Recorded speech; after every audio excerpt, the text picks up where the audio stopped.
हाँ नमस्कार। तो स्प्रिंग बोर्ड की ऑनलाइन क्लासेस के अंदर आप लोगों का एक बार फिर से हार्दिक स्वागत है। चलो तो आगे कंटिन्यू करते हैं। तो कल लास्ट क्लास के अंदर हम लोगों ने पढ़ा था चालुक्य पल्लव संघर्ष, और लास्ट क्लास के अंदर हम लोगों ने डिस्कस किया था चालुक्य। ठीक है, तो आप इन नामों को एक तो ज्यादा से ज्यादा बार बोला करो। जितना ज्यादा बार आप नामों को बोलोगे उतने ही नाम आपके फैमिलियर हो जाएंगे, क्योंकि आप में से जो कोई भी हिस्ट्री बैकग्राउंड से नहीं है और वो तो पहली बार ये नाम भी सुनता है ना, चालुक्य पल्लव, तो उसको ये अजीब सी लगते हैं। हालांकि एक दो बार जब आप इन नामों को बोलोगे तो उसके बाद में आपको ये बहुत ही आसान लगते हैं। आपको ये लगेगा अच्छा चालुक्य डायनास्टी भी थी कोई, क्योंकि इन लोगों की, क्योंकि मैं इतने लंबे समय से हिस्ट्री पढ़ता हूं, पर फिर भी हिस्ट्री के अंदर कभी कभार कोई नया टॉपिक पढ़ते हैं, जैसे कोई छोटा मोटा वंश, छोटी मोटी डायनास्टी, तो वो नाम इतना ही अजीब सा लगता है कि अच्छा ये भी ऐसे भी कुछ हुए थे क्या। चलो तो अपन आज थोड़ा सा हल्का सा एक बार 10 मिनट का 5-7 मिनट का रिवीजन देख लेते हैं। मोटी मोटी चीजें केवल देखेंगे। आप जैसा कि देखेंगे स्क्रीन के ऊपर कि यहाँ पर एक पुस्तक है रघुवंश महाकाव्य, जो कालिदास जी की पुस्तक है। इसके अलावा कुमार संभव ऑफ कालिदास जी, ये भी कालिदास जी की पुस्तक है कुमार संभव, और ये भी एक एपिक है। इसके अंदर आपको पता है कि भगवान शिव, पार्वती एवं इनके पुत्र कार्तिकेय के जन्म की कहानी है पूरी की पूरी। उसके बाद मेघदूत के एक व्यक्ति जो व्यापार करने के लिए कहीं गया हुआ है बाहर, वह किस प्रकार से कालिदास जी, ये जो है ना, मेघों को अपना दूत बनाकर भेजता है और कहता है कि भी आगे जाके मेरे घर वालों को ये पूरा है ना, वो सब जो भी मेरा मैसेज है वो आगे कन्वे करना। उसके बाद में हम लोग देखते हैं ऋतुसंहार। ऋतुसंहार के अंदर एक महिला की विरह है ना, वेदना है, तो ये पूरी पूरी है। उसके बाद में इनके 3 नाटक है, ड्रामा है, तो वो आप देख सकते हो।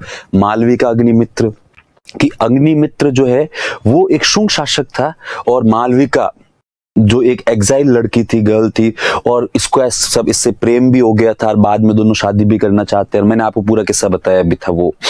तो ये है विक्रम उर्वशीय, ये भी इनका एक ड्रामा है।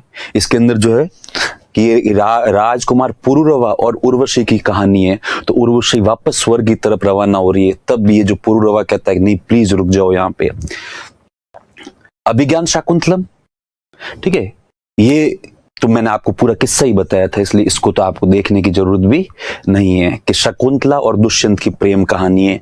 दुष्यंत जो है वो जंगल में शिकार करने के लिए जाता है और वहां से रास्ता भटक जाता है। उसके बाद में उसकी जो सब मुलाकात है वह शकुंतला से होती है, और उसके बाद में कहानी आगे बढ़ती है। ठीक है, प्रेम कहानी बिल्कुल अपने जैसे बॉलीवुड मूवीज के अंदर बढ़ती है। तो अपने यहाँ पे ये कॉन्सेप्ट शुरू से ही रहा है, एक्चुअली भारतीय जनमानस के अंदर शुरू से ही कॉन्सेप्ट रहा है कि हीरो हीरोइन अच्छे अच्छे कॉस्ट्यूम्स पहनेंगे, पेड़ों के इर्द गिर्द घूमेंगे। हमारे यहाँ पे भले कोई भी कहानी हो, थोड़ा बहुत लव सीन, उसमें लव स्टोरी होना तो जरूरी है।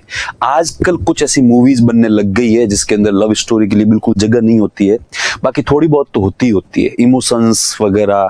तो ये जो है ना राजा दुष्यंत, ये भी पेड़ों के इर्द गिर्द ही घूमते थे, यूं गाने वाने गाते थे आराम से, यूं कॉस्ट्यूम भी यूं गाना गाते गाते चेंज होते थे, इनके भी होते ही होंगे, अपने को क्या पता।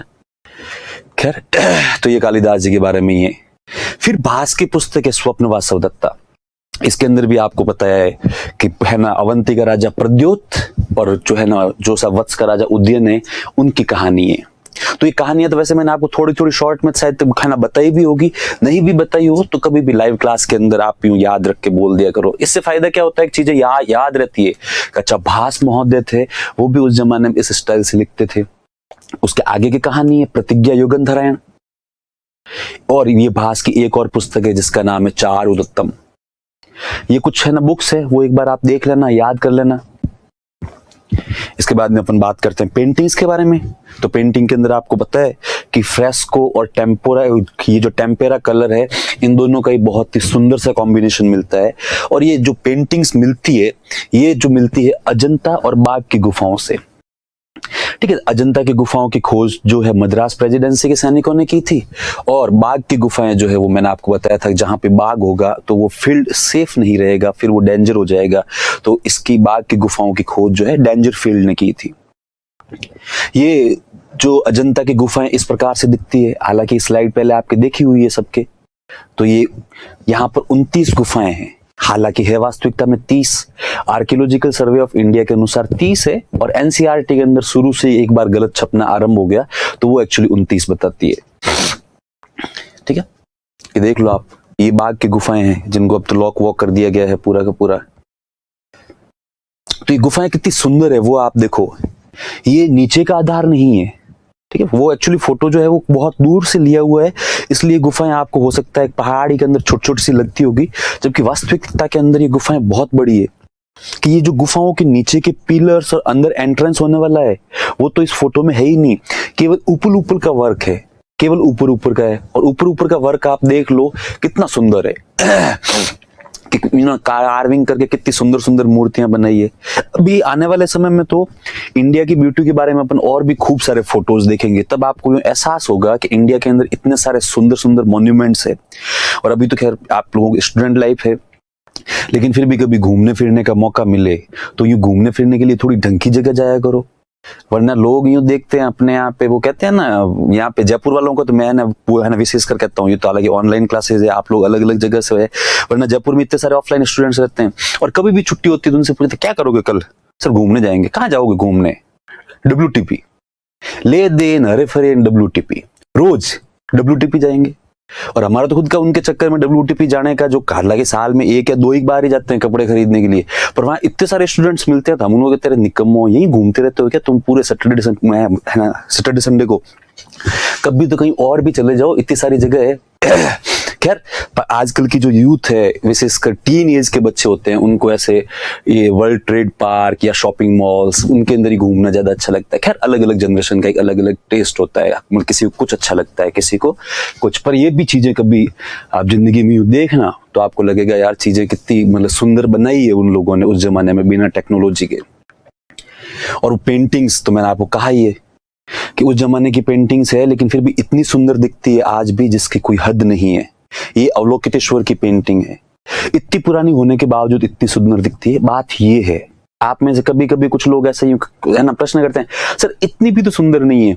अरे भाई साहब 1600 साल पुरानी पेंटिंग और आपको आज भी बिना है ना रिनोवेशन की इतनी अच्छी दिखती है, तो आप अनुमान लगाओ उस जमाने के अंदर कितनी है ना सुंदर दिखती होगी।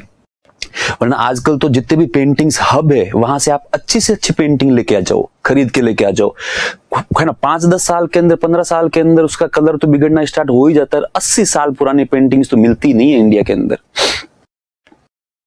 तो ये चालुक्य शासक जिसके बारे में हम लोगों ने जो लास्ट क्लास के अंदर ही पढ़ा था कि है ना ये चालुक्य शासक पुलकेशिन सेकंड है जो फारस के दूत को वेलकम कर रहा है और वो पता नहीं कुछ लिख के लेके आया है और इसके जितने भी चमचे हैं साथ में टीपी वो सब भी देखने का प्रयास कर रहे हैं क्या है इसके अंदर।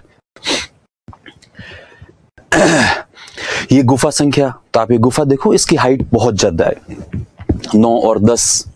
बाहर से इस प्रकार का ये एंट्रेंस है और ये तो एंट्रेंस है, एंट्रेंस के अंदर आप देख सकते हो कि एंट्रेंस मेरे हिसाब से आराम से 12 फीट का होगा। ठीक है, इंसान यहां से एंटर होता है इतनी सी उसकी हाइट होती है, तो इंसान की दुगनी हाइट तो ये, फिर अंदर से उसकी हाइट देख लो आप। हमारे गाँव में के पोती हुई नीचे पड़े, पोती का मतलब होता है साफा, हाइट इतनी ज्यादा ऊपर है कि आप उसको यूं पूरा ऊपर देखो तो आपका साफा पगड़ी जो है वो भी क्या हो जाती है, नीचे गिर जाती है। तो गांवों के लोग जब भी शहरों में भी घूमने आते हैं तो यही कहते हैं कि अरे बाप रे जयपुर में तो इतनी मोटी मोटी बिल्डिंग है, इतनी लंबी लंबी बिल्डिंग है, मोटी माता ऊंचो किधर हुए तो पोती नीचे पड़े। ठीक है, तो वो तो जयपुर के बारे में ऐसा कहते हैं।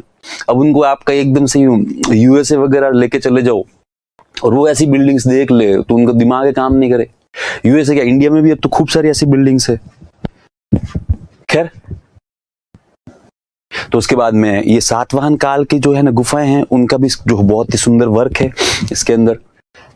ये अजंता की गुफाएं हैं जो आप एक बार नहीं हो तो पॉज कर करके इनको शांति से देख लेना, वरना उससे सबसे बेटर तरीका तो मैंने आपको पहले भी कई बार कहा है कि आप गूगल के ऊपर भी आर्ट एंड कल्चर, आजकल हिस्ट्री का अर्थ धीरे धीरे आर्ट एंड कल्चर की तरफ झुकाव बहुत ज्यादा होता जा रहा है।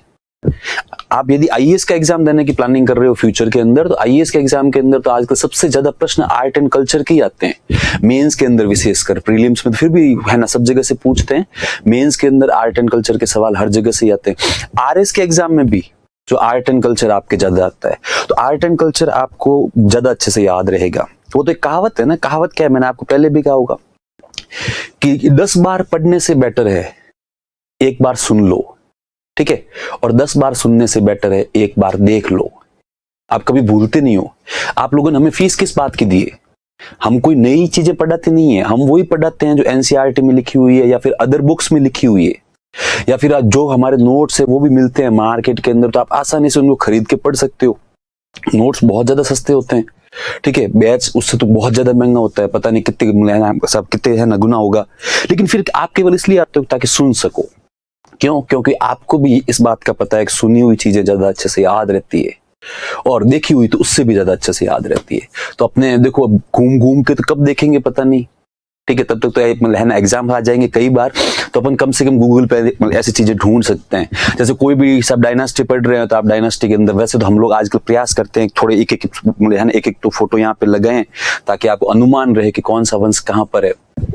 लेकिन फिर भी हम लोग नहीं भी लगाए, कभी आपको लगे कि नहीं यार इसके बारे में देखता हूं मैं जैसे चालुक्य वंश, तो आज जैसे हमने ऐसा वो जो है ना लास्ट क्लास में हम लोगों ने पढ़ा चालुक्य वंश, तो यदि वहां पे एक फोटो हो चालुक्य वंश यहाँ था तो आपको ज्यादा अच्छे से याद रहेगा, वरना आपको यूं याद करना पड़ता है कि हाँ यार कर्नाटक साइड में है।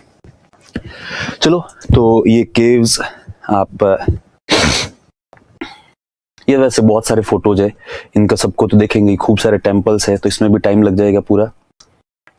दर्शन के बारे में अपने वो जो है ना लास्ट क्लास में बात हुई थी, और फिर ये गुप्ता पीरियड पूरा है, इसको आप देख लेना। हर्षवर्धन अपने इतना अच्छे से पढ़ा था, और हर्षवर्धन के अंदर तो बातें ही बातें इतनी है कि ज्यादा कुछ रिवीजन करने की जरूरत नहीं रहती। फिर संगम काल, तो संगम 3 थे, अब तो आपको याद हो ही गए होंगे। संगम कहाँ पे थे वो भी आपको पता है कि साउथ इंडिया के अंदर, ये जो इंडिया का पूरा नीचे वाला पोर्शन था ये है ना संगम थे, यहाँ पे संगम एरा था, ठीक है। और संगम एरा के अंदर वैसे छोटी मोटी डायनास्टी है, स्पेस तो यहाँ पे खूब थे, पर जो मेन जो उस जमाने में प्रोमिनेंट थे वो यहाँ पर थे चेर, पांड्य और चोल। चेर, पांड्य, चोल के बारे में हम लोगों ने देख ही लिया है। उसके बाद में हम लोगों ने ये भी पढ़ा था आर्ट एंड कल्चर के बारे में, अरे सॉरी आर्ट एंड कल्चर क्या, ट्रेड एंड कॉमर्स के बारे में। तो उसके अंदर अपन लोगों ने देखा ट्रेड अच्छी कंडीशन में थी। आयात करने वाली चीज मतलब बात तो व्यक्ति एक बार सुनता है ना तो वो कभी भूलता ही नहीं है। अपने को पता है कि अपनी जो लाइफ बहुत ज्यादा लग्जरियस थी अपने पूर्वजों की, इसलिए वो आयात में तो केवल साहब मतलब सोना चांदी हीरे जवाहरात और महंगे घोड़े महंगी शराब के अलावा बात ही नहीं करते थे। कोई भी व्यक्ति आता, साहब क्या लेके आए हैं आपके लिए, बस तू ये लेके आ जा, बाकी तो हमारे पास सब कुछ ही है। निर्यात में क्या क्या करते थे वो आपको याद ही रहता है, भारतीय मसाले। और ये केवल यहाँ की बात नहीं है, ट्रेड एंड कॉमर्स आपका मतलब कभी भी पूछ ले तो आप ये आयात और निर्यात तो आंखें बंद करके डिसाइड कर लो, फाइनल कर लो कि यही होगी, ठीक है। बस ये जो बंदरगाह इनके नाम एक बार देख लेना, तोंडी, मुशेरी, अरिका मेडू, उरेयूर, ठीक है, शालीपुर, बंदर, पुहार। उसके बाद में हमारा जो नेक्स्ट वो जो अगला हम लोगों ने पढ़ा था चालुक्य पल्लव संघर्ष। तो और अपने लास्ट क्लास में बात हुई भी थी कि संघर्ष के बारे में अपन ज्यादा देखेंगे नहीं, अपन केवल चालुक्यों के बारे में देखेंगे कि चालुक्य 3 हैं। वातापी बादामी के चालुक्य, इनका जो फाउंडर है वो था जय सिंह। कल्याणी के चालुक्य फाउंडर है तेलप, और वेंगी के चालुक्य तो वो है सा विष्णुवर्धन। ये दोनों एक्चुअली वेस्टर्न कोस्ट पे है, इसलिए इनको सब है ना पश्चिमी बोलते हैं। वो एक्चुअली मतलब है ना पूर्वी भाग पर है, इसलिए उसको पूर्वी चालुक्य बोलते हैं। पुरानों की बात करें तो सबसे पुराने ये थे, सब उनके समय इनकी स्थापना हो गई थी। उनके बाद में इनका तो पतन हो गया था, ये तो फेल हो गए थे, इनका तो वंश ही समाप्त हो गया था। उसके बाद में वापस जो वहां पे एक नई डायनास्टी मतलब चूंकि ये भी चालुक्य ही थे तो इन्होंने वो इसकी स्थापना की थी। तो ये चालुक्य एम्पायर है। ये शायद तक लास्ट क्लास के अंदर नहीं था, तो अभी लगा कि भाई अपने को लगा देना चाहिए एक बार कुछ, ताकि आपको थोड़ा अनुमान रहे कि उस जमाने के अंदर चालुक्य एम्पायर है। वैसे तो देखो ये कोई हार्डकोर ऐसा एम्पायर नहीं है, आप अलग अलग टाइम के देखोगे यदि तो आपको खूब सारे अलग अलग दिखेंगे, जिसमें किसी के अंदर ये सब ये वाला क्षेत्र सब शामिल नहीं है, कभी ये वाला क्षेत्र शामिल नहीं है। तो उस जमाने के अंदर इंटरनेशनल बॉर्डर जो होते थे उस जमाने के हिसाब से, ठीक है, जो भी मतलब सब पड़ोसी राज्यों के साथ, इतना तो आपको पता ही है कि सब पड़ोसी राज्यों के साथ में जो भी आपका बॉर्डर है वहां ना तो ऐसे कोई तार बंदी होती थी, और अक्सर इनके बीच में युद्ध होते रहते थे।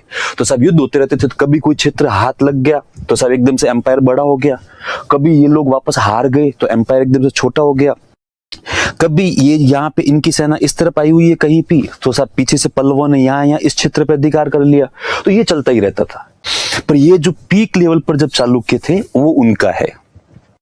अब इसके अंदर अपन बात करें तो सबसे मेन जो ये जो बादामी है, ठीक है, कर्नाटका के अंदर पड़ता है, तो ये सब इनके समय का है।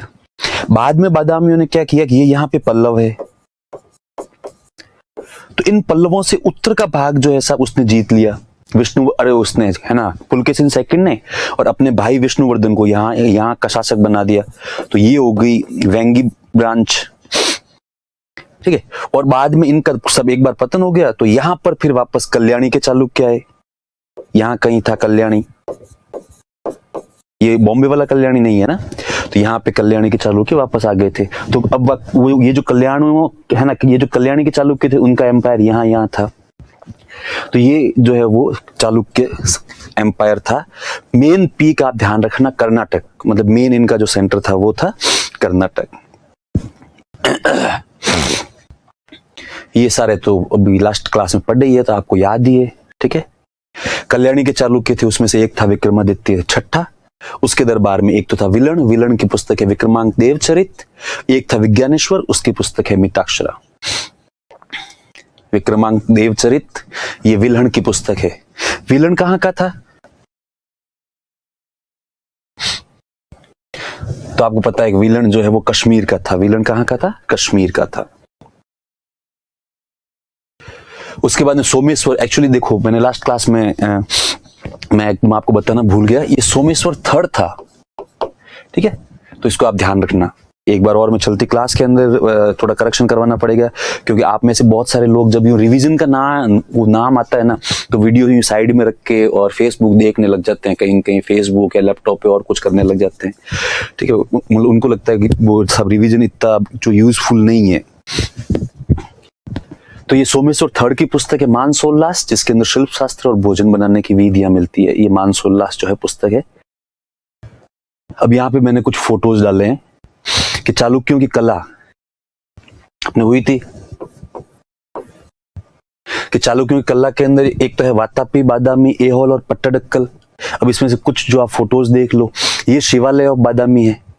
अब आप में से कुछ लोगों को देख के लगता है इतना भी क्या यार सुंदर है, अरे भाई साहब ये भी लगभग है ना 1400 साल पुराना है, तो उस हिसाब से देखा जाए बहुत सुंदर है। यूरोप के अंदर उस जमाने में लोग है ना, झोंपड़ियां भी उनको बनाने नहीं आती थी ढंग से, ठीक है। आप में से कुछ लोग वाइकिंग सीरीज वगैरह देखते हो, तो आज की तारीख में जो देश, ठीक है, डेनमार्क, नॉर्वे, वो किस सब लेवल पर है, कितने उनके स्टैंडर्ड हाई है, उनको 9th सेंचुरी 10th सेंचुरी तक, इवन 8th सेंचुरी तक तो है ना, उन लोगों को छोटी छोटी नावें बनाते थे। घरों के नाम पे कुछ होते ही नहीं थी, लकड़ियों की ऐसे घर वर बनाते थे। जबकि अपने यहाँ पे इंडियन कल्चर के अंदर ऐसे घर तो लोगों ने 5-5 हजार साल पहले बनाए थे, या 6-6 हजार साल पहले, इवन उससे भी पुराने, ठीक है। ये तो क्या है, आज के इतिहासकार मानते नहीं, वरना उससे बहुत पहले ऐसे घर बनाने लग गए थे। तो वो था। तो यूरोप के समय उस समय हालत बहुत खराब थी। यूरोप हो, यूएसए हो, कोई नहीं। ये जो सिविलाइजेशन थी वो बहुत कम जगह थी, और उसमें भी इंडिया सबसे पीक पर था। तो उस जमाने के हिसाब से ये मंदिर बहुत ही सुंदर है। तो ये शिवालय पहाड़ के ऊपर बना हुआ है, आप देख सकते हैं पीछे बैकग्राउंड के अंदर वातापी दिख रहा है। इसके आसपास 1-2 और शिवालय, पर मैंने एक का ही लिया है। ये भी बादामी की फोटो है। लास्ट क्लास में मैंने आपसे कहा था कि बादामी बहुत ज्यादा सुंदर है, ठीक है। क्यों? क्योंकि बीच में बहुत बड़ा सा तालाब बना हुआ है, और ये तालाब, ये जो उसकी पहाड़ियां, इसके बीच में से खाइयां निकलती है, और उसके बीचों बीच ये भी एक प्राचीन काल का शिवालय बना हुआ है पूरा। ये बादामी केव्स है। स्क्रीन थोड़ी सी फट रही है मेरे हिसाब से, पर मैं आशा करूंगा कि आपके मोबाइल में सही आएगी कि ये बादामी केव्स है। तो इसके अंदर ऑर्नामेंटेशन बहुत सुंदर है। बादामी केव्स बाहर से इस तरीके से दिखती है। मैंने आपको कहा था, वो शायद एग्जाम्पल दिया था रावड़ी राठौड़ वाला, कि रावड़ी राठौड़ में अक्षय कुमार को मार के यहां पे लटकाते हैं, कहीं पीछे ये केव्स पूरी दिखाई देती है। ये लाडखा टेम्पल है। इसके अंदर ऊपर का बहुत सारा स्ट्रक्चर है जो बाद में लोगों ने डिस्ट्रॉय कर दिया था, ठीक है। ये है ना पट्टाडक्कल है, इसमें मैं लिखना भूल गया हूं। पट्टाडक्कल के अंदर 10 मंदिर है, उसमें से जो है वो, उसमें से कुछ मंदिर 5, एक मंदिर इसमें दिख रहे हैं 4 या 5। तो इसके अंदर जैसे कि जिस मंदिर के अंदर यहाँ पे थोड़ा फोटो फट रहा है, जिस मंदिर के अंदर शिखर बना हुआ है वो तो नागर शैली में है, और जिसके अंदर ये इस प्रकार के कोणों वाला बना हुआ है थोड़ा, वो सारी द्रविड़ शैली में है। नागर शैली, द्रविड़ शैली अपन बाद में देखेंगे। ये दुर्गा देवी का मंदिर है, ऐहोल के अंदर, कर्नाटक में स्थित है। चलो इसके बाद में हम लोग स्टार्ट करते हैं पल्लव वंश। आज रिवीजन कुछ ज्यादा लंबा हो गया, पर कुछ नहीं, आपके लिए यूजफुल है।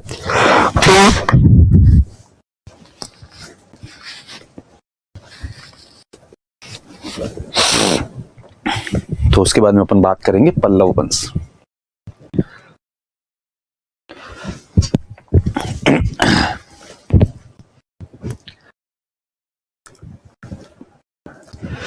पल्लव, तो देखो पल्लव वंश जो है, पल्लव का शाब्दिक अर्थ होता है पान या पत्ता।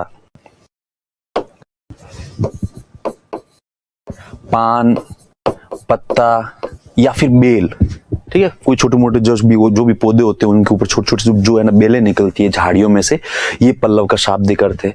इन पल्लवों का जो कैपिटल था वो था कांची, जो कांचीपुरम के नाम से भी प्रसिद्ध है। ये जो पल्लव थे ये ब्राह्मण थे, ठीक है, लेकिन ये अपने अभिलेखों के अंदर अपने आप को क्षत्रिय बताते हैं। वो शायद तक ऐसा हुआ होगा कि बाद में इन लोगों को लगा होगा कि भाई हम भी जो है वो अब तो है ना शासन कर रहे हैं, युद्ध कर रहे हैं, इसलिए हम लोग जो है वो अब तो हम लोग क्षत्रिय लगा ही सकते हैं। इससे पता लगता है कि वर्ण व्यवस्था उस जमाने में इतनी जटिल नहीं थी। आदमी को किसी को लगता था कि नहीं यार अब अपन यूं कर रहे हैं, अब अपन एक्चुअली यहाँ से यहाँ चेंज हो गए, तो ये अपने अभिलेखों में स्वयं को जो यही बताते हैं, सॉरी है ना, क्षत्रिय बताते हैं। फिर इस वंश के अंदर कुछ जो प्रसिद्ध शासक हुए हैं, स्टार्टिंग एक्चुअली पल्लवों की उत्पत्ति कैसे हुई इसके बारे में कोई स्पष्ट जानकारी नहीं है। इसका संस्थापक भी कौन है उसके बारे में भी स्पष्ट जानकारी नहीं है। लेकिन फिर भी एनसीईआरटी किताब और जितने भी ऑथेंटिक बुक है उसके अंदर लिखा हुआ है कि सिंह वर्मा या सिंह वर्मन जो है वो इस वंश का संस्थापक था। सिंह वर्मा या सिंह वर्मन जो है इस वंश का संस्थापक था। हालांकि इस वंश का पहला जो है सब प्रसिद्ध जो है ना शासक हुआ था वो हुआ था महेंद्र है ना, वो महेंद्र वर्मन जिसके बारे में हम लोगों ने बात की थी कि सब पुलकेशिन सेकंड ने उसको हरा दिया था और उसके कुछ राज्य के ऊपर अधिकार कर लिया था। उसके बाद इस वंश का सबसे महान शासक हुआ वह था नरसिंह वर्मन। तो वो नरसिंह वर्मन के बारे में देखेंगे। तो अभी आप एक बार कुछ चीजें देख लो।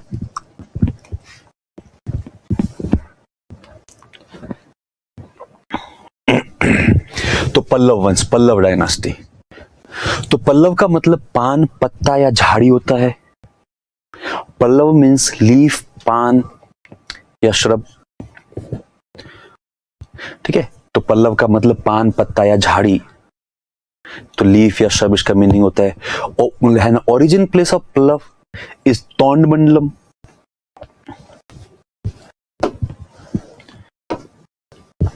ओरिजिनल प्लेस जो है वो कौन सा है? तोंडमंडलम। तो original place of Pallava Tondaimandalam. इनका जो कैपिटल है, राजधानी, वो है कांची। कैपिटल कांची। उसके बाद में बात करते हैं कि initial inscription of Pallava found in Prakrit language.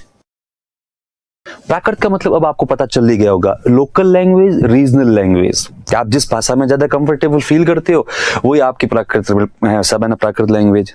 जैसे नहीं होता आपको कोई भी व्यक्ति गुस्सा दिलाता है ना, आपकी इंग्लिश बोले कितनी अच्छी हो, आपकी हिंदी बोले कितनी अच्छी हो, पर आदमी को जब गुस्सा आता है ना तब उसको अपशब्द तो वो अपने बिल्कुल प्राकृत भाषा में ही बोलेगा, वही भाषा जो साहब इसने बचपन से सीखी है।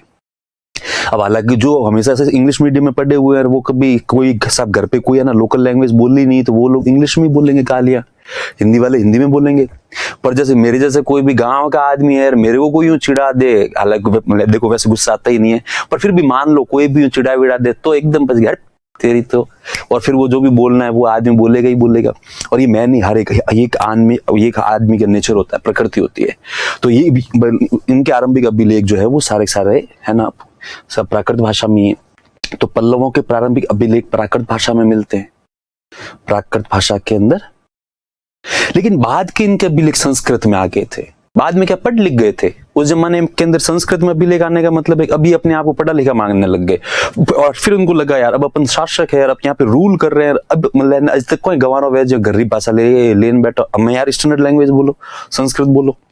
जैसे आजकल कोई भी व्यक्ति होता है वो आरएस भली जो है ना साधारण बहुत सारे ऐसे लोग होते हैं, सारे के सारे नहीं, बहुत सारे ऐसे जो सब आईएएस बनने के बाद में, आरएस में कभी ऐसा मौका मिलता ही नहीं है, पर आईएएस बनने के बाद में फिर इंग्लिश बोलने का प्रयास करते हैं, अब अपन इंग्लिश बोलेंगे। आरएस वालों को क्या होता है, रात दिन गाँवों में माथा फोड़ियां करनी पड़ती है, गाँवों में और कस्बों में, तो वो तो हिंदी भी भूल जाते हैं। लास्ट में तो बिल्कुल है ना उस भाषा पे आ जाता है, और भाषा कटू आया कि करो तो ठीक है घरे राजी खुशी। मतलब कि भाषा कैसे हो, कहाँ से आए हो, घर पर सब अच्छे हैं क्या, तो वो बिल्कुल है ना लोकल लैंग्वेज में आ जाते हैं। यदि कोई फील्ड वर्क ज्यादा करता है, तो अब कोई फील्ड वर्क नहीं करे, रात दिन ऑफिस में बैठा रहे, तो वो फिर हिंदी बोलेगा, हिंदी या इंग्लिश बोलेगा ही बोलेगा। खैर, तो बाद के इनके अभिलेख जो है वो संस्कृत लैंग्वेज में आ गए। तो पल्लवों को भारद्वाज गोत्रीय ब्राह्मण माना जाता है। भाई पल्लव जो है वो भारद्वाज गोत्रीय ब्राह्मण थे, लेकिन पल्लवों ने अपने अभिलेखों में स्वयं को जो है वो क्षत्रिय बताया है। तो बाद में उनको लग गया था अब अपन अपने आप को क्षत्रिय बताएं। Pallavas are considered as Brahmins of Bharadwaj gotra and Pallava called themselves Kshatriya in their inscriptions. तो पल्लवों ने अपने अभिलेख में स्वयं को ये जो उस जमाने का क्या ओवरऑल जो इंडिया के बारे में एक मैप है, और ये साउथ इंडिया के अंदर अपन देख सकते हैं बिल्कुल, है ना। हालांकि तमिलनाडु वाला काफी हिस्सा इनके अंडर में आता था, लेकिन ये जो मैप लिया है, अब ये जो है ना नक्शा लिया है, उसके अंदर अपन देख सकते हैं तमिलनाडु का काफी हिस्सा और प्लस आंध्र प्रदेश का ऊपर का हिस्सा जो पूरा इनके अंडर में आता है। और ये समय समय पर जो है बीच में इन्होंने एक बार जो जो भी चालुक्य उनके क्षेत्र पर भी अधिकार कर लिया था। तो एक्चुअली अपन जब भी इनका ये जो निकालते हैं इनका मैप, तो वो उनका सबसे जो पीक एम्पायर था उसका बताते हैं। तो ये हमेशा इतना पीक नहीं था, लेकिन सामान्यतः इतना रहा है इनका, ठीक है। तो वो किसी जमाने में ये वाला क्षेत्र भी इनके अंडर में आता था, लेकिन बाद में यहाँ पर वेंगी ब्रांच आ गई थी, वेंगी, ठीक है। तो वेंगी शाखा आ गई थी। अब अपन देखेंगे प्रमुख जो पल्लव शासक। तो मैंने आपको कहा पहला जो इसका जो संस्थापक है वो है सिंह वर्मा या सिंह वर्मन, इस वंश का है ना संस्थापक। फिर सेकंड नंबर हम लोगों ने लिखा वो है विष्णुगुप्त के बारे में इंपॉर्टेंट फैक्ट ये है कि जब समुद्रगुप्त ने, हम लोगों ने जब पढ़ा था, समुद्रगुप्त ने जब दक्षिण भारत पर आक्रमण किया, तब समुद्रगुप्त ने वहां के 12 शासकों को पराजित किया, और वो उनके 12 के नाम भी लिखे हुए मिलते हैं। कहां पर? हरिशेन की प्रयाग प्रशस्ति के अनुसार। तो उसके अंदर लिखा हुआ मिलता है कि समुद्रगुप्त ने जो है पल्लव शासक विष्णुगुप्त को पराजित किया था। हालांकि विष्णुगुप्त को पराजित किया, बाद में छोड़ दिया कि जा मौज कर, जी ले अपनी जिंदगी, टैक्स दे तो बस, और कुछ नहीं। तो वो था। फिर थर्ड नंबर हमने लिखा है कि सिंह विष्णु की विशेषता यह है कि भारवी इनके दरबार में थे। भारवी एक लेखक है, भारवी की पुस्तक अपन लिखेंगे, ठीक है। तो सिंह विष्णु तो भारवी इनके दरबार में थे। तो एक बार शुरू से देखते हैं कि ना फाउंडर सिंह वर्मन, फिर Vishnugupta. According to Prayag eulogy of Harishena, Vishnugupta was defeated by Gupta ruler Samudragupta. Harishena की प्रयाग प्रशस्ति के अनुसार समुद्रगुप्त ने विष्णुगुप्त को पराजित किया था। फिर थर्ड नंबर सिंह विष्णु, ये तो नाम पहले और दूसरे को मिला लो फर्स्ट, तो आ जाएगा तीसरा सिंह विष्णु, ठीक है। भारवी की पुस्तक वो है किरात अर्जुनियम। भारवी की पुस्तक क्या है? किरात अर्जुनियम। क्या है इसके विषय वस्तु? भगवान शिव, किरात एवं अर्जुन की कहानी। तो ये वाली कहानी बहुत ज्यादा पॉपुलर होती है, आप लोगों को सबकी सुनी हुई होती है, फिर भी मैं 4-5 लाइन में सुनाने का प्रयास करता हूँ कि देखो अर्जुन जो था पांडव, क्योंकि जो कोरोना काल के अंदर आप लोगों ने सबने महाभारत तो देखी होगी, उससे पहले फिर भी होता था, कुछ लोगों को देखी हुई होती थी, कुछ की नहीं, पर इस बार कोरोना काल में जो है वो लोगों ने रामायण और महाभारत तो सब ढंग से ही देखी है। तो वो तो कहते हैं अर्जुन को यूं घमंड आ गया था, अर्जुन को ऐसा लगता था कि मैं इस दुनिया का सर्वश्रेष्ठ धनुर्धर हूं और मुझसे श्रेष्ठ कोई है भी नहीं। तो इनको सब 12 साल का वनवास भी हो गया, जो कुछ भी है, उसके बाद अज्ञातवास भी था। तो उस समय भगवान कृष्ण ने एक दिन कहा कि आने वाले समय में जिस हिसाब से परिस्थितियां सब विषम होती जा रही है, कॉम्प्लिकेशंस बढ़ते जा रहे हैं, उससे ऐसा लगता है कि युद्ध तो पक्का होगा, क्योंकि कौरव इतनी आसानी से मानेंगे नहीं, तो वो है ना अपना राज्य देंगे नहीं। अब राज्य नहीं भी देंगे तो हालांकि प्रयास करेंगे कि युद्ध को टाला जाए, लेकिन फिर भी युद्ध तो होगा। तब अर्जुन ने कहा युद्ध होगा तो होगा। तो अर्जुन और भीम दोनों ही, इन दोनों को यूं था मतलब हम तो श्रेष्ठ है, तो भीम से भी ज्यादा कहते हैं अर्जुन ने कहा युद्ध होगा तो होगा, क्या ही फर्क पड़ता है, मैं सर्वश्रेष्ठ धनुर्धर आपके सामने बैठा हूं, मैं यूं जीत लूंगा युद्ध को। तब भगवान कृष्ण ने कहा नहीं वो तो ठीक है, पर यार इतना घमंड अच्छा नहीं है, हालांकि तो अच्छा है, पर देख भाई इतना भी घमंड मत कर। तो अर्जुन ने कहा इसमें घमंड की कौन सी बात है, मैं हूं श्रेष्ठ, तब भगवान कृष्ण ने कहा तू यार श्रेष्ठ नहीं है, हालांकि तू श्रेष्ठ है, मानते भी ये लोग, लेकिन फिर भी बाकी वाले लोग जो है वो तुझसे कई अच्छे अच्छे बैठे हैं, पर वही है उनको अभी तक ऐसा कोई क्रेडिट मिला नहीं है।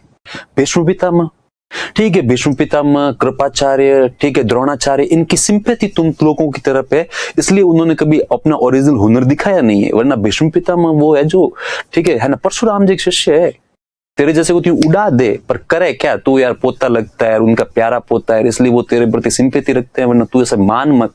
और फिर कौरव पक्ष से भगवान कृष्ण ने कहा खूब सारे ऐसे योद्धा है जिनकी एक्चुअली सिंपैथी तुम्हारी तरफ से, सब उस तरफ से लड़ना उनकी मजबूरी है, इसलिए अपन लोगों को लगता है कि अब ये जो तुम्हारा पलड़ा भारी है। तो वो कहते ऐसी कोई बात नहीं है। तब भगवान कृष्ण ने कहा यार तू यार कर्ण को भूल रहा है, कर्ण से है, कर्ण को इतना है जहां सब, वो जो अंडर एस्टिमेट मत कर, कर्ण है।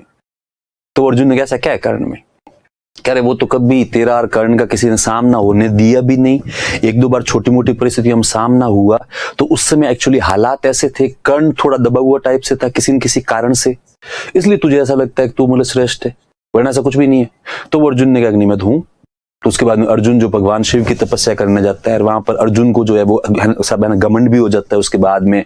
फिर उसके बाद में आता है, उसके बाद में एक दिन अर्जुन वो जो भगवान शिव कहते हैं कि किरात के रूप में आते हैं, किरात का मतलब होता है शिकारी, इधर अर्जुन भी शिकार की तलाश में था।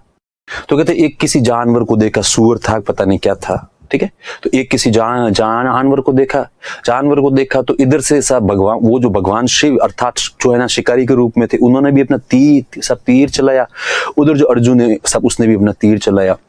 तो कहते हैं दोनों का तीर लगभग सेम टाइम में आके उस जानवर को लगा, जानवर मर गया। तो वो भगवान शिव जो है सब किरात आगे आए और उन्होंने कहा कि ये शिकार है ना, इस पर मेरा अधिकार है। अर्जुन ने कहा इस पर मेरा अधिकार है। किरात ने कहा नहीं, मैंने कहा है ना, मेरा तीर पहले लगा था इसलिए अधिकार तो मेरा है। इधर अर्जुन के नहीं, मेरा है।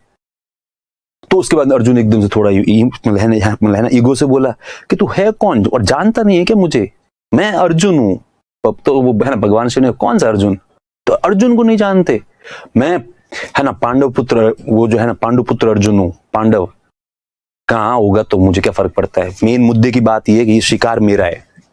उसने कहा मैं ना गांडीवधारी अर्जुन हूं। अरे तू बोले गांडीवधारी हो और बोले कोई सा भी धारी हो, पर ये देख शिकार तो मेरा है। तो एकदम से अर्जुन ने कहा तुम ऐसे मानोगे नहीं। तो वो किरात ने कहा छोड़ रहने दे, क्यों युद्ध करने के लिए उतावला हो रहा है, अभी मैं है ना तेरे को हरा के भगा दूंगा यहाँ से। तो उन्होंने कहा नहीं, तो उन्होंने कहा चल ऐसी बात है तो फिर आजा। तो कहते दोनों के बीच में सब युद्ध हुआ। युद्ध क्या हुआ था, मतलब भगवान शिव ने, अब वो देखो भगवान शिव थे, अर्जुन की हालत खराब कर दी कुछ ही टाइम के अंदर ही, और अर्जुन के तो पूरा शरीर पानी पानी हो गया। अर्जुन को लगा ये तो भयंकर बेइज्जती है, घनघोर है। अब भगवान शिव आगे आए और उन्होंने अपना शिकार उठाया। अब सब अर्जुन बोले तो बोले क्या, तो इस पुस्तक में उल्लेख मिलता है कि भगवान शिव एक बार शिकार लेके रवाना ही हो गए। तो पीछे से अर्जुन को लगा कि यार ठीक है, 4 5 6 लोग हैं जिनसे मैं हार सकता हूँ, इतना तो मैं ना वो जो मानता हूँ कि वो यार मुझसे भी अच्छे हो सकते। अब देखो अर्जुन को एकदम से ज्ञान की प्राप्ति हो गई, हारते ही अर्जुन को मन ही मन लगा कि हाँ 5 6 लोग तो है, उनसे तो मैं हार सकता हूँ, पर बिल्कुल एक किरात से, एक शिकारी से हार गया, सब जिसको जानते ही नहीं है। तो अर्जुन वापस पीछे पीछे भागा। अर्जुन ने कहा आप साधारण किरात तो नहीं हो। तो वो भगवान शिव ने कहा साधारण ही हूँ, और मैं तो देख अब तो मेरी उम्र भी हो गई है, मेरा कोई अब है ना इतना है नहीं मैं ऐसे युद्ध करूं। वो तो मेरा यहाँ कबीला है पास में, मेरे कबीले के अंदर छोटे छोटे टाबर बैठे हैं, वही तेरे को पराजित करते। अर्जुन के यार इतनी घनघोर बेइज्जती, मतलब सपा। तो वो अर्जुन एकदम से आया मूड में। अर्जुन ने कहा नहीं सर आप बताओ आप हो कौन, और सब अर्जुन के पैरों में गिर जाता है, अपना परिचय दो आप प्लीज। तब भगवान, अब उसके बाद भगवान शिव को लग गया अब इसका घमंड जो टूट गया है। तब भगवान शिव अपने ओरिजिनल स्वरूप में आते हैं और कहते हैं मैं तो अच्छा प्रभु आप। तब भी मुझे लगा कि तब भी नहीं, फिर भी घमंड नहीं। तो नहीं अब तो मुझे ज्ञान की प्राप्ति हो गई, घमंड तो कभी जिंदगी में करना ही नहीं है। तो फिर ऐसे करके जो है वो भगवान शिव ने किरात के रूप में अर्जुन का घमंड तोड़ा था। ठीक है, तो ये कहानी इसमें मिलती है, किरात अर्जुनियम। अब नाम याद हो ही जाएगा, तो ये भारवी की पुस्तक है, किरात अर्जुनियम। उसके बाद में अपन वो बात करते हैं महेंद्र वर्मन। महेंद्र वर्मन इस वंश का है ना पहला सबसे ज्यादा प्रसिद्ध शासक था। हालांकि इससे पहले भी थे, वो भी प्रसिद्ध ही थे, पर महेंद्र वर्मन कहते हैं बहुत ज्यादा प्रसिद्ध हो गया था। और महेंद्र वर्मन की सबसे बड़ी विशेषता है कि महेंद्र वर्मन एक विद्वान शासक था, वो एक स्कॉलर था। ठीक है, तो बहुत ही विद्वान था। इसकी उपाधि थी मतविलास। इसलिए इसने अपनी उपाधि के ऊपर ही एक पुस्तक लिखी, पहली पुस्तक, जिसका नाम है मतविलास प्रहसन, जिसका नाम है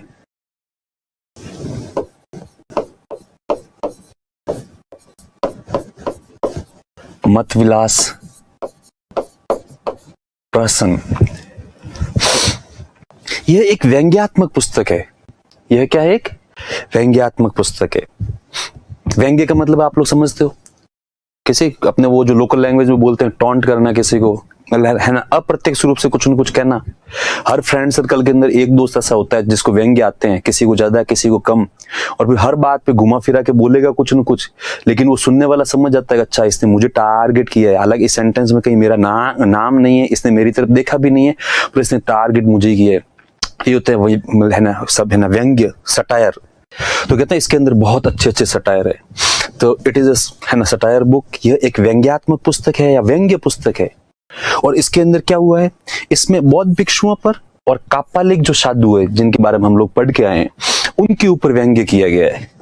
उनकी सब लाइफ स्टाइल को टारगेट किया गया है। और वो ऐसे ऐसे लिखे गए हैं भाई, बौद्ध भिक्षुओं पे और कापालिकों के ऊपर। एक दो व्यंग्य नहीं है, पूरी पुस्तक के अंदर खूब सारे व्यंग्य है। और इसके अंदर यूं बिल्कुल यूं प्रशंसा करके, अरे बहुत भले आदमी है, क्या बताएं, इनके भलमानस तो इतनी है, इतनी तपस्या करते हैं, इतनी तपस्या करते हैं जिसकी कोई हद ही नहीं है। और उपवास भी करते हैं। तो जब उपवास करते हैं ना, तो वो एक टाइम केवल 7-8 चपाती, ठीक है, 5-6 सब्जियां, इतना सही खाते हैं। और हाँ ठीक है, बाद में एक बड़ा सा कटोरा ना भर के दूध पीते हैं। और फिर जो अपने मतलब शरीर को तो बहुत दुख देते हैं, इतना दुख देते हैं कि रोज केवल एक बार बॉडी मसाज करवाते हैं। मतलब पूरा वो क्या बोलते हैं, ठीक है, एक जो योगा का जो है ना एक पार्ट है, ठीक है, तो वो एक बार वो पूरी जो है ना वो जो पूरी स्किन को साफ करवाते हैं। और शरीर का बिल्कुल ध्यान ही नहीं रखते। हाँ ठीक है, कभी कभी 5-6 दिन हो तो यूं लोगों से कहते हैं आज मुझे शहद से, दही से, दूध से स्नान करवा दो, बाकी अपने शरीर को दुख ही दुख देने हैं। तो इस प्रकार के खूब सारे व्यंग्य इस टाइप के है ना, दोनों के ऊपर, तो बौद्ध भिक्षुओं के ऊपर और कापालिक दोनों के ऊपर, ऐसे उनकी है ना लाइफ स्टाइल को, उनकी जीवन पद्धति को, ठीक है, उसको सबको वो टारगेट किया गया है। तो इसे भारत की प्रथम व्यंग्यात्मक पुस्तक माना जाता है। कहते हैं पहली इतनी बड़ी व्यंग्यात्मक पुस्तक है। उससे पहले ठीक है कोई छोटे मोटे कहीं व्यंग्य आगे हो तो आगे हो। तो ये पूर्णतया मतविलास प्रहसन, तो बौद्ध भिक्षुओं एवं कापालिकों पर व्यंग्य किया गया है। ठीक है, उसके बाद में जो सेकंड नंबर पुस्तक है उसका नाम है भगवत जोदियम प्रसन्न।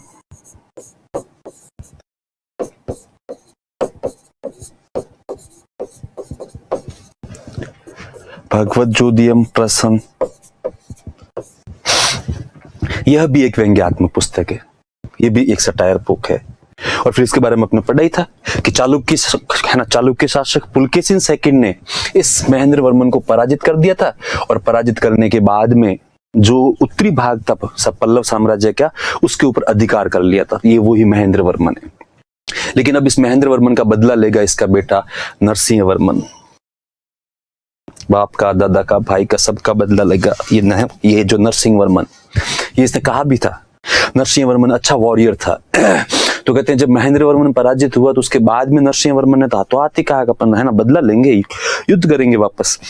लेकिन महेंद्र वर्मन एक्चुअली इतना सब लड़ने का शौकीन नहीं था।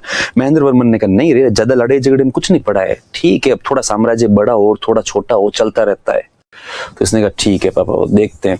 तो कहते तो उसके बाद में महेंद्र वर्मन की मृत्यु के बाद में नरसिंह वर्मन जैसे है ना शासक बनता है, तब वो बदला लेगा वापस।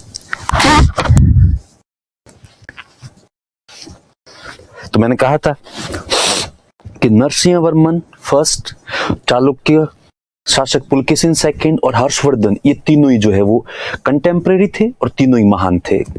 तीनों का ही अलग अलग योगदान था। अब सब हर्ष भी हार गया था, ठीक है, और वैसे वैसे पुलकेशिन सेकंड भी हार गया था। अब ये जो नरसिंह वर्मन सेकंड ने क्या किया कि इसने एक तो उपाधि धारण करी मामल की। मामल का मतलब इस था महामल, मतलब मल युद्ध के अंदर ये किसी को जीतने देता नहीं था, तो लोग इसको कहते थे मामल है। इतना मतलब ताकतवर था। और ये इस वंश का सबसे महान शासक था, greatest ruler of this dynasty, title मामल या महामल। और दूसरी थी इसकी वातापी कौंड। वातापी, देखो वातापी जगह का नाम है, ठीक है, चालुक्यों की राजधानी थी वातापी, जिसको वर्तमान में बादामी बोलते हैं। कौंड का मतलब जीतने वाला, अर्थात इसने वातापी को जीत लिया था। तो इसने वातापी को जीत लिया था।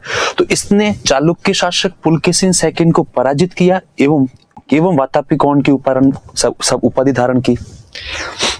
वातापी कौंड की उपाधि धारण की। He defeated Chalukya ruler Pulkesin II and adopted the title of Vatapi Kondh. इसने बदला लिया वापस अपने पापा को जो पराजित किया था। पर इस समय एक इंटरेस्टिंग किस्सा हो गया। ठीक है, इंटरेस्टिंग किस्सा ये हो गया कि जैसे इन्होंने पुलकेशिन सेकंड को पराजित किया, तो उसके बाद नरसिंह वर्मन सेकंड के लोग जो ढूंढते ढूंढते सब एहोल चले गए। ठीक है, कुछ क्षेत्रों को यूं मतलब पार करते करते तो एहोल के अंदर किसी एक सैनिक ने एहोल सब वो जो अभिलेख पढ़ लिया।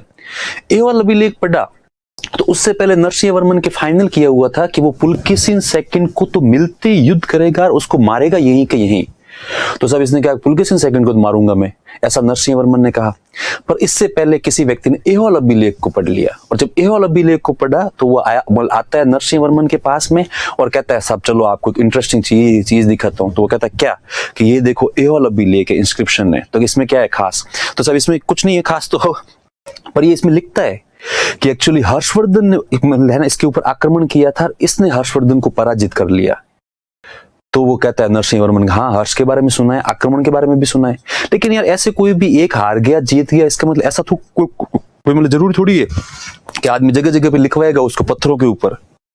और इतने में साहब वो जो इसका सामना नरसिंह वर्मन का पुलकेशिन सेकंड से साहब वो मतलब है ना वो मतलब वही हो ही जाता है। तो पुलकेशिन सेकंड को कोई को पकड़ के लेके आते हैं कि साहब ये रहा।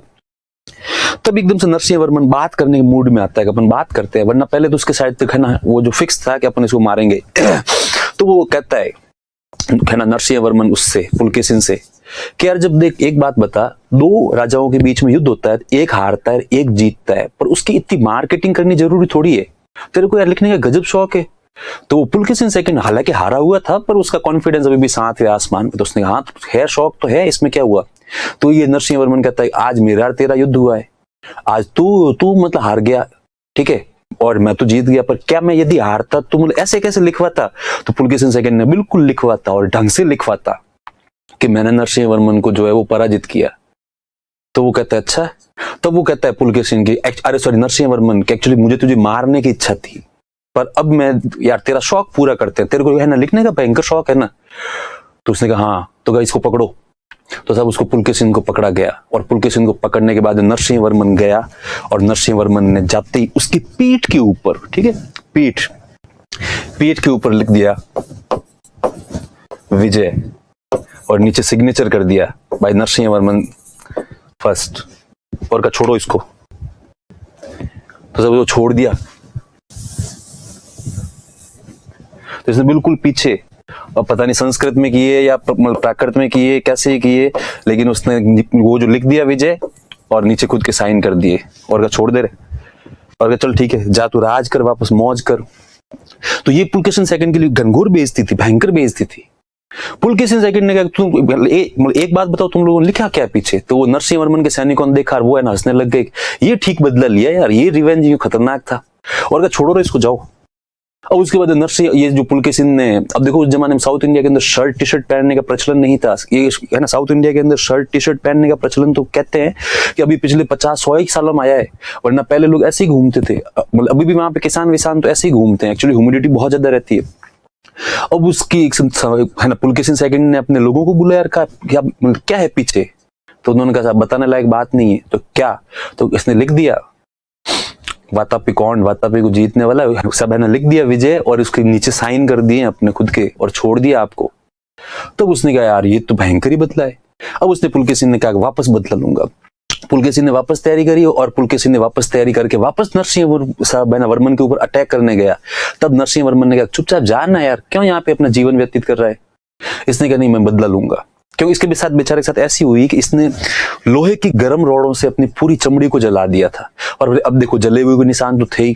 अब ये पुलकेशिन सेकंड कहीं पे भी जाता तो लोग उसको देख कर कहते अरे यार भाई साहब पीछे से इतना जला हुआ है ये तो वो लोगों ने कहते अरे यार तेरे को पता नहीं है क्या, या एक्चुअली पीछे कुछ साइन वाइन किए हुए थे, कुछ लिखा हुआ था जो इसने एक्चुअली जला दिया है। अब लोगों को पता ही था, तो पुलकेशिन इसको अपनी घनघोर बेइज्जती मानता था।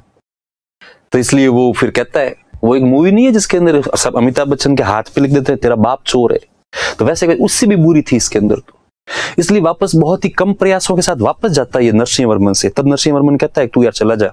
इसने कहा नहीं, या तो मैं युद्ध के मैदान में मरूंगा या फिर तुझे वापस पराजित करूंगा, ताकि मेरे ये जो कलंक है ना, ये है ना समाप्त हो जाएगा। इस बात पर दोनों के बीच में युद्ध होता है। लेकिन देखो नरसिंह वर्मन भी कम नहीं था। नरसिंह वर्मन ने अपने लोगों से कहा कुछ भी हो जाए लेकिन पुलकेशिन सेकंड को मारना मत, इसका जिंदा रहना इसकी सजा है। तो कहते हैं पुलकेशिन सेकंड की सेना हार गई, वहां से वापस निकल भी गई, लेकिन पुलकेशिन सेकंड ने युद्ध का मैदान नहीं छोड़ा।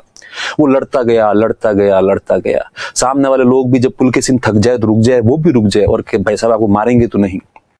तो वो तो नरसिंह वर्मन की सेना के अंदर एक दो कोई सेनापति थे, उन्होंने कहा साहब बहुत बहादुर है, हार जीत तो चलती रहती है, तो बहादुर व्यक्ति को कम से कम सम्मान मिलना चाहिए।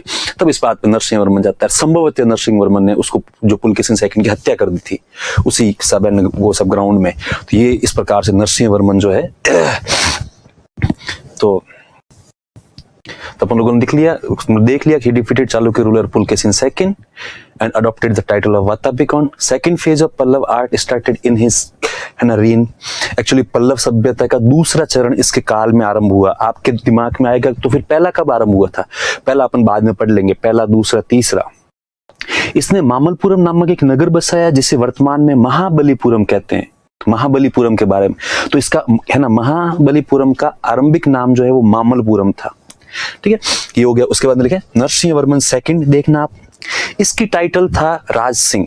इसका टाइटल क्या था? राज सिंह। यहाँ पे ये जो लाइन है ये ज्यादा इतना नहीं, आगे आपको पूरा समझ में आ जाएगा कि इसके समय पल्लव कला का तीसरा चरण आरंभ हुआ था। पहला चरण एक्चुअली महेंद्र वर्मन के समय आरंभ हुआ था, वो वहां पे लिखा हुआ नहीं। सेकंड चरण इसमें इसके समय था, और ये जो नरसिंह वर्मन सेकंड है इसके समय थर्ड फेज है। तो है ना title Raj Singh. Third phase of Pallava art started during his reign. ये था। उसके बाद नंदीवर्मन सेकंड। नंदीवर्मन सेकंड के अंदर अपन देखेंगे इसके समय में पल्लव कला का चौथा चरण आरंभ हुआ। फोर्थ फेज जो है वो आरंभ हो गया था। अब अपन देखेंगे फोर्थ फेज। इसके अंदर तो केवल वो एक दो उपाधियां इंपोर्टेंट है, एक दो पुस्तक इंपोर्टेंट है, बाकी ज्यादा इंपोर्टेंट जो है वो आएगा अभी, ये आएगा कला वाला। पल्लव काल का सांस्कृतिक योगदान, cultural contribution of Pallava dynasty. अब इसकी विशेषता क्या है? इसकी ये जो बहुत ज्यादा इंपॉर्टेंट है, वापस ऐसे चार्ट आते हैं वो तो आपको रटने का मतलब यूं गोट के पी जाने, फोटोकॉपी कर देनी, यहाँ पे जीरोक्स कर देनी, क्योंकि प्रश्न मेंस के इसमें से ही आएंगे सारे। तो इसकी एक अपन देखते हैं कि दक्षिण भारत के अंदर द्रविड़ मंदिर स्थापत्य है ना, द्रविड़ मंदिर स्थापत्य कला है, उसका जो है ना आरंभ इसके समय हुआ था। तो द्रविड़ मंदिर स्थापत्य कला का आरंभ पल्लव वंश में हुआ था। ठीक है, पल्लव वंश के समय वो स्टार्ट हुआ था।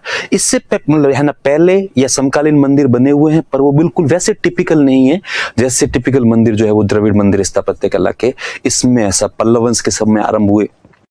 अब इसको अपन बात करते हैं कि मंदिर स्थापत्य कला को 3 भागों में विभाजित किया था या किया गया है। ठीक है, ये सब इन लोगों ने खुद ने नहीं किया है, वर्तमान इतिहासकारों ने किया है।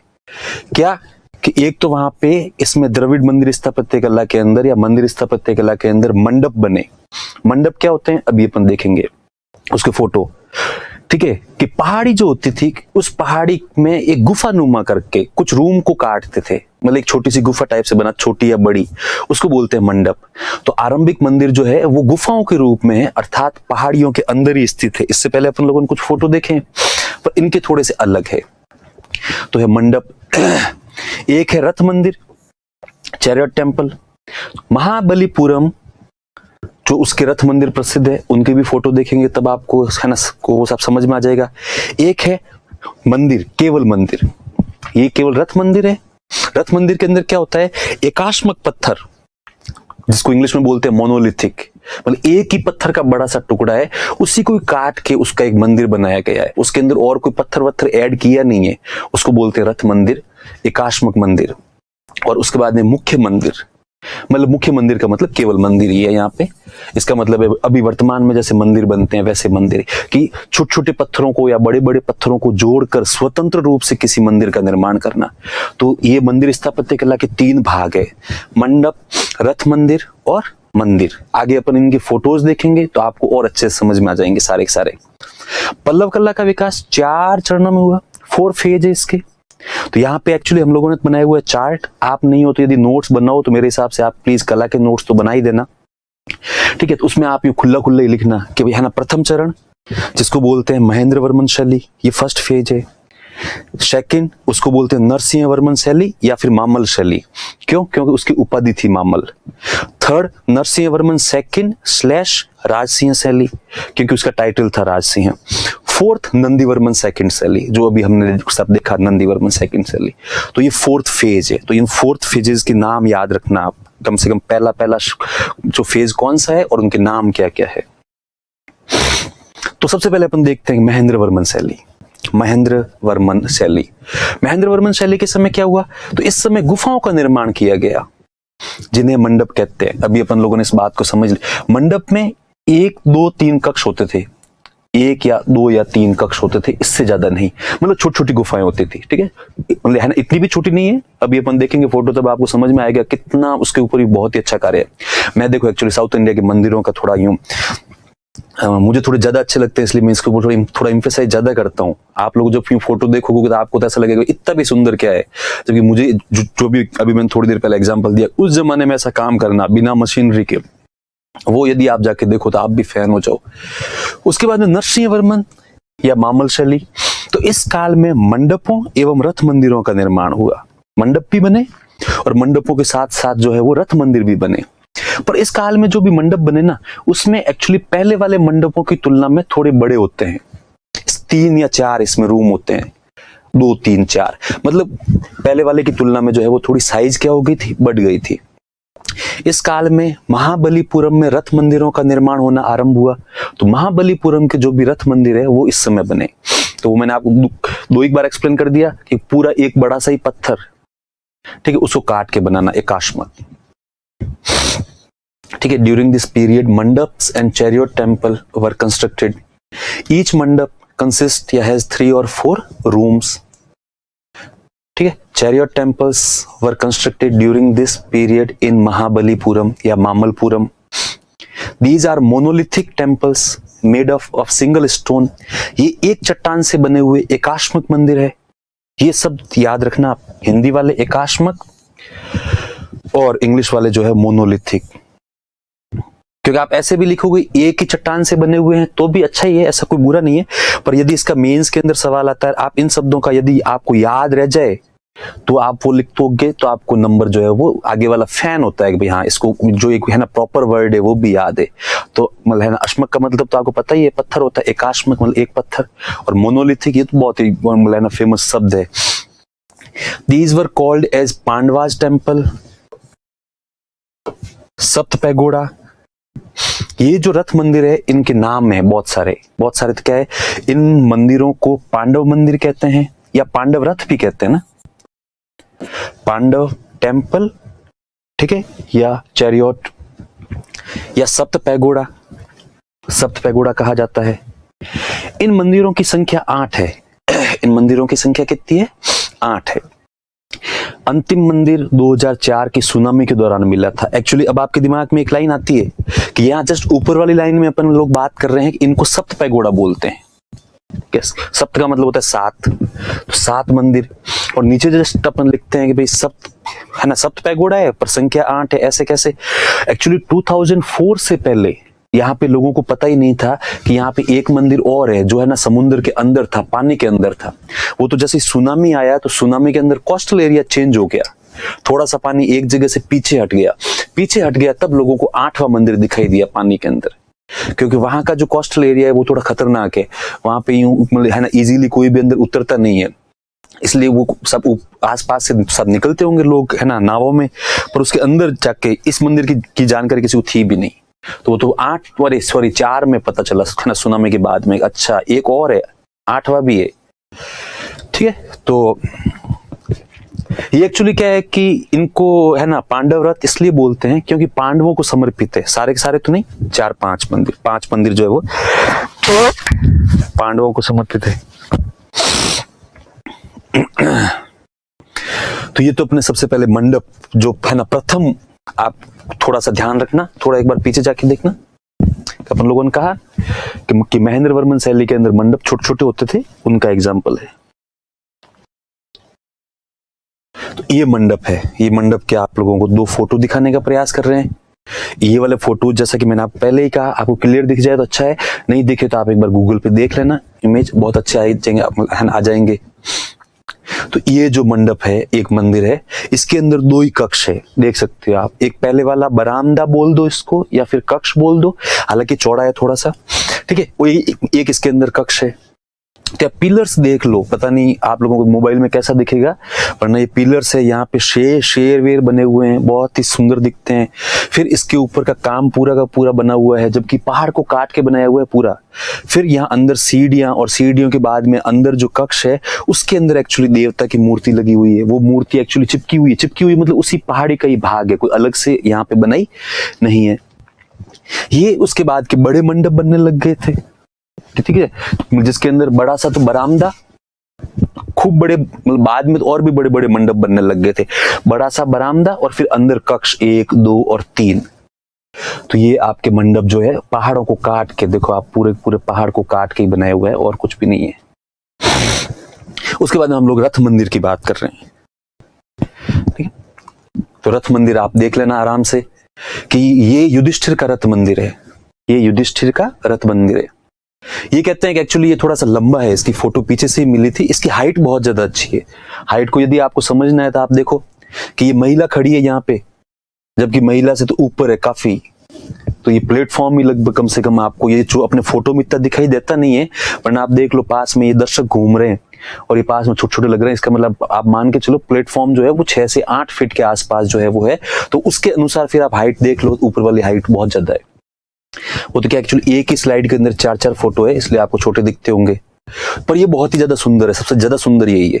तो वो तो इसके बारे में कहते हैं कि मेल डोमिनेटिंग सोसाइटी है थी, तो आर्टिस्ट जो थे उन्होंने भी तो कहा युधिष्ठिर सबसे बड़ा भाई है, तो इसलिए इसके लिए सबसे बड़ा मंदिर बनाएंगे।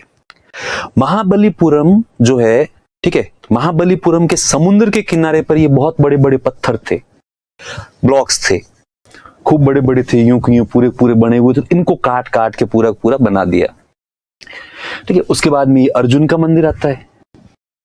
ये अर्जुन मंदिर है, ये एक्चुअली थोड़ा है ना चौड़ाई में ज्यादा दिखता है, पर ये उसके जितना सुंदर नहीं है जितना सुंदर मतलब है ना वो है। उसके अंदर थोड़ा उन लोगों ने फाइन काम करने का प्रयास किया है। इसके ऊपर केवल बड़े बड़े से वो जैसे है ना चबूतरे बबूतरे से बना दिए, इसलिए छोड़ दिया है इसको पूरा पूरा। भीम जी का मंदिर देखो, भीम जी के हिसाब से ही बनाया है, के अंदर सोए तो फिर ढंग से ही सोए, हालांकि ये कोई सोने वाले नहीं थे, ये तो केवल मंदिर है। पर इसके आर्किटेक्चर स्टाइल देखो, हर की अलग है, ठीक है।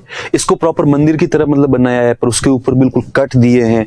इसके ऊपर पूरा उसको झोंपड़े के समान बनाया है। आप लोगों की मतलब किसी के लंबा झोंपड़ा देखा हुआ है तो उसको समझ में आ जाएगा। तो ये जो है वो भीम मंदिर या भीम चैरियट। उसके बाद में ये एक छोटा सा मंदिर है। तो नकुल सहदेव भाई, ये लोग है ना दोनों भाई थे, इन दोनों भाइयों को एक में बिठा दिया, कहा थे तो छोटा हो यार, अणमी बेटा रोहन जाओ बड़ा मंदिर लेके।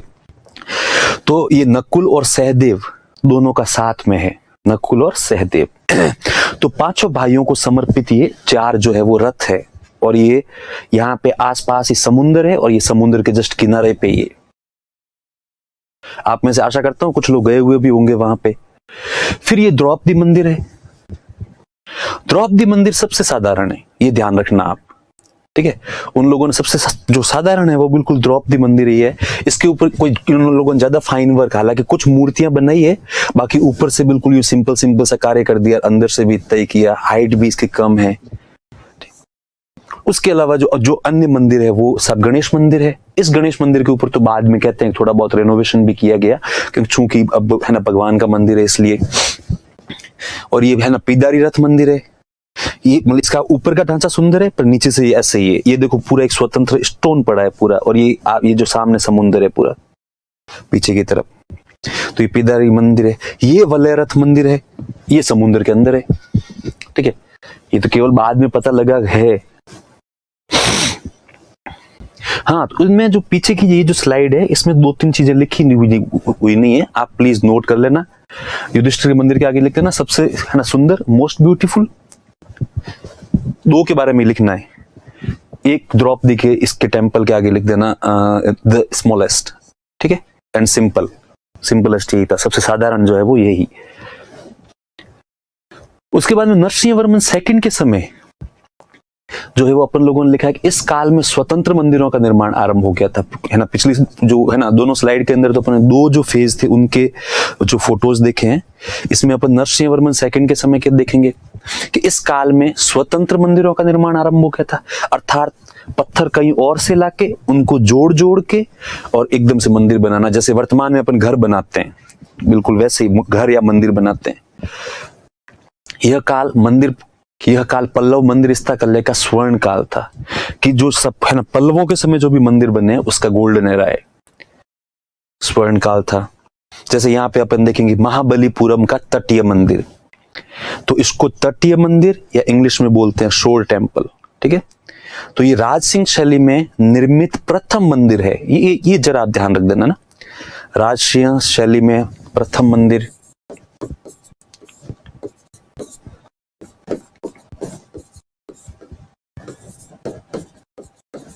राजसिंह शैली का प्रथम मंदिर है ये।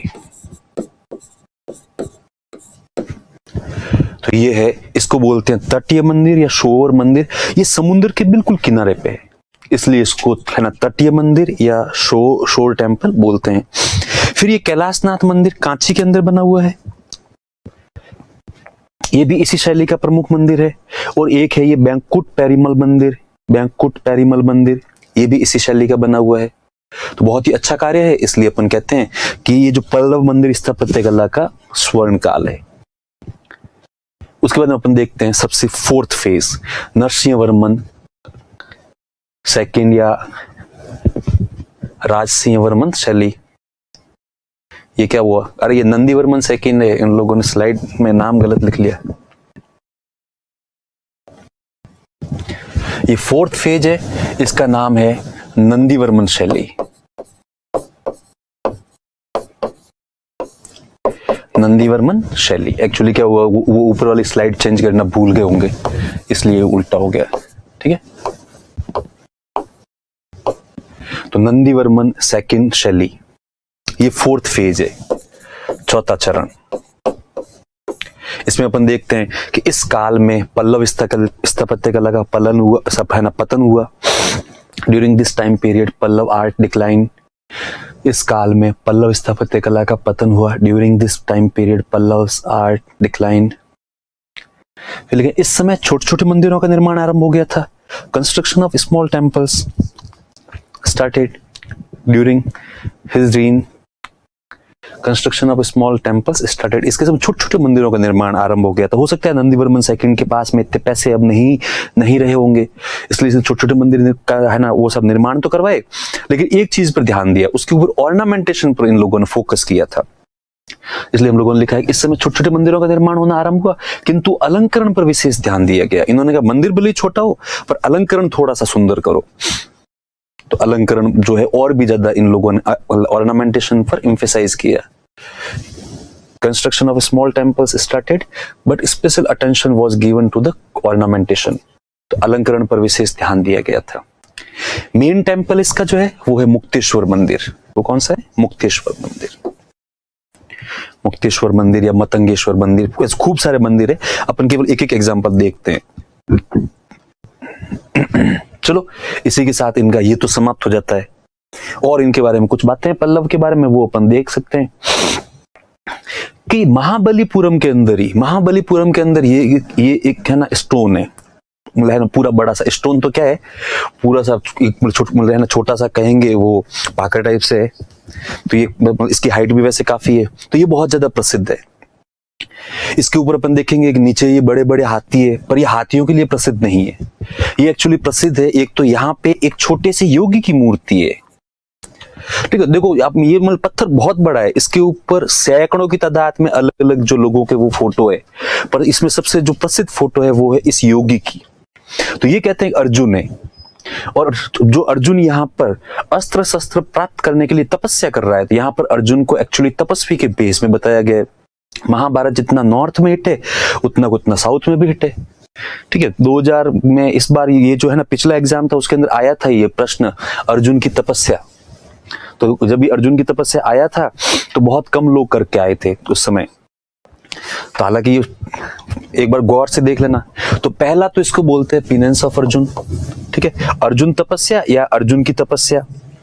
सेकंड नंबर इसको बोलते हैं descent of the Ganga, Ganges, Ganga का अवतरण, गंगा का अवतरण। मतलब ये ऐसा मानते हैं, वहां पे धार्मिक मान्यता है, लोगों की आस्था है कि ये बहुत बड़ा सा पत्थर है और इसको विशेष महत्व इसलिए दिया गया है कि एक तो इसके ऊपर अर्जुन की तपस्या है, ठीक है। इसके अलावा यहाँ पे ये जो पत्थर है उसके बीच में आप एक देखेंगे खाई है। तो धार्मिक मान्यता अनुसार मानते हैं कि ये गंगा का अवतरण है बीच में, कि सब गंगा धीरे धीरे पृथ्वी पे आ रही है इसके माध्यम से। तो आप ध्यान रखें कि कभी भी ये जो गंगा का अवतरण शैल के नाम से प्रश्न आ सकता है, गंगा का अवतरण शैल से। वैसे तो अभी लेटेस्ट ही आया है तो वैसे आने की संभावनाएं कम है, पर और कहीं आ सकता है। तो गंगा का अवतरण जो है ये भी महाबलीपुरम के अंदर ही है। बस ये जो बीच में आपको दिखाई दे रहा है ना, बस कहते हैं यहीं से गंगा का अवतरण है। और इसके ऊपर कुछ ऐसे फोटो भी मिलते हैं, मतलब है ना, इमेज भी मिलती है। एक भगवान शिव है, गंगा है, ठीक है, गंगा का अवतरण हो रहा है। बाकी तो इसके ऊपर छोटे मोटे खूब सारे देवी देवताओं के चित्र है, और हाथी तो आप देख ही लो, सुंदर ही है। इसके अलावा महाबलीपुरम के अंदर एक ये और पत्थर प्रसिद्ध है, ठीक है, जिसको बोलते हैं कृष्णा की बटर बॉल, है ना, बटर बॉल या मक्खन की गेंद, भगवान कृष्ण की मक्खन की गेंद, ठीक है। तो बटर बॉल ऑफ कृष्णा, तो कृष्ण की बटर बॉल या मक्खन की गेंद। एक्चुअली यहाँ पे पहाड़ है, ये पहाड़ आपको दिखाई दे रहा है। इस पहाड़ पे यहाँ पे ढलान है, और इस ढलान के ऊपर ये मतलब पत्थर यहाँ पे रखा हुआ है। फोटो में तो पता नहीं इतना नहीं लगता, जो कि वास्तविकता में आप जाके देखो ना तो कच्चे दिल का आदमी इसके पास जाता ही नहीं है। कच्चे दिल के आदमी को लगता है कि अपना जाना हुआ नहीं, इसका गुड़कना हुआ नहीं, मतलब अपन पास में गए, ये यहाँ से ऊपर से रोल करेगी, और ये यदि मतलब मेरे ऊपर से निकल गया ना पत्थर, तो फिर शायद कोई खून की कुछ बूंदें इसके ऊपर चिपकी हुई रह जाए, वरना तो कुछ ही नहीं बचे पीछे। इसलिए इसके अंदर बहुत कम हिम्मत भरे लोग होते हैं जो इसके पास में जाते हैं। वैसे तो खूब जाते हैं, हालांकि बाकी वाले लोगों को देख के मतलब सब वो जो अपने को भी कॉन्फिडेंस आ जाता है कि इतने सारे जा रहे हैं तो अपन भी जाएं, वरना ये सामान्य तो लोग जो दूर से ही खड़े खड़े देखते हैं, ठीक है। कुछ लोग जाते भी है, तो वो तो इसके बारे में कहते हैं कि बिल्कुल यूं ढलान के ऊपर है, और इसको देख के तो यूं लगे कि बस अब ये है ना, अब ये जो है ना, अब यहां से फिसले, अब फिसले। जबकि वास्तविकता ये है कि यहाँ से पता नहीं किस आधार पे, ये तो कहते हैं यहाँ के लोग, यहाँ पे आप जाते हो तो आपको बताते हैं कि ये जो है ना बटर बॉल ऑफ कृष्णा है, ये है ना ग्रेविटी के लिए चैलेंज है। और आपको ऐसा लगता भी है, क्योंकि देख के लगता है कि भाई अब गिरे, पर ये गिरती नहीं कई सालों से। ब्रिटिश काल के अंदर तो एक बार कोई यहाँ पे साहब अंग्रेज अधिकारी आया था घूमने के लिए, तो वो अंग्रेज अधिकारी से किसी की बात हुई तो किसी ने कहा नहीं साहब गिरेगी नहीं। अंग्रेज अधिकारी ने दूर खड़े खड़े कहा कि गिरे कैसे नहीं यार, एक आदमी जाके यहाँ पे धक्का दो तो ये तो अभी गिर जाएगी, ये तो केवल किसी सारे से पता नहीं अटकी हुई है। पर वो साहब जिसने कहा था वो भी इतना कॉन्फिडेंट था, इसने कहा साहब आप जाके धक्का दे दो। तो नहीं मैं तो नहीं जाऊं यार, ये यदि गिर गई तो गिरेगी क्यों, आप धक्का तो उस तरफ से दो ना।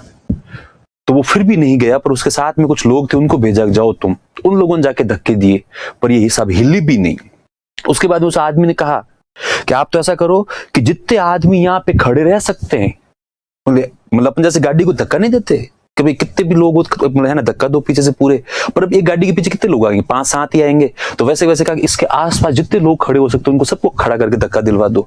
तो कहते जितने लोग यहाँ पे आ सकते थे वो सब आए, और सब ने यहाँ से पूरा जो है इसको सब पुश किया, लेकिन फिर भी ये गिरा नहीं। अब उसकी धार्मिक आस्था के अनुसार इसका नाम पता नहीं मक्खन की गेंद कैसे पड़ गया। बाकी ये बहुत वहां पे लोग इसके दर्शन भी करने जाते हैं, कुछ लोग इसकी मतलब यहाँ पे दूर एक कोई स्पेस है वहां पे पूजा भी करते हैं। इसके ऊपर तो सब है ना पूजा करने की परमिशन नहीं है। तो बटर बॉल ऑफ कृष्णा जो है महाबलीपुरम की प्रसिद्ध है।